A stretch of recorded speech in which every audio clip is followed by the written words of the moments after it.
My mom was born in Germany in 1916, George. Oh, boy. Okay, Right there. And I don't normally share this with anybody, but I'm going to share this with the whole country tonight.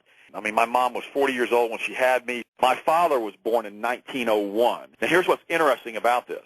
She was raised all the way through the horrors of the Third Reich, and she told me, and it was interesting to me. She said, when the buildings hit the trade towers in 2001, she was still alive.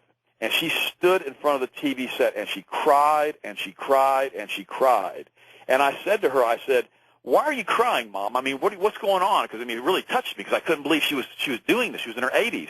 And she said to me, she said, son, she said this in German. She said, ich habe das schon gesehen. I've already seen this. My first language was German because my mom spoke German to me when I was little. And she said, I've already seen all this. I said, what have you seen? She goes, this is the burning of the Reichstag in 1933. I've seen this before. Next will come the Enabling Act. And I looked at her and said, what's that? It wasn't. A few weeks later, they passed the Patriot Act, which is almost the same verbiage that we had with the Enabling Act. George, the country's slipping into tyranny. And I asked her, I said, why are you so upset about that? She goes, you don't understand, Ted.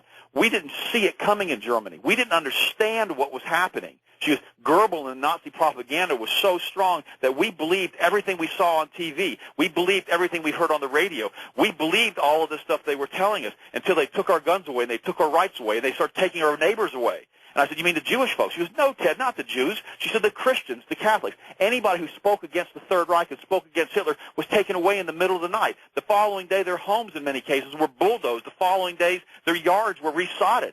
They disappeared. We never saw them or their families again. And she goes, that's why I'm crying, because we're going the same route of the Patriot Act with the Reichstag fire, with the Enabling Act. And I see it. I don't know what to do. And she goes, I'm so glad I'm old and I'm not going to see the end output of this because it's going to be that bad what's going to happen.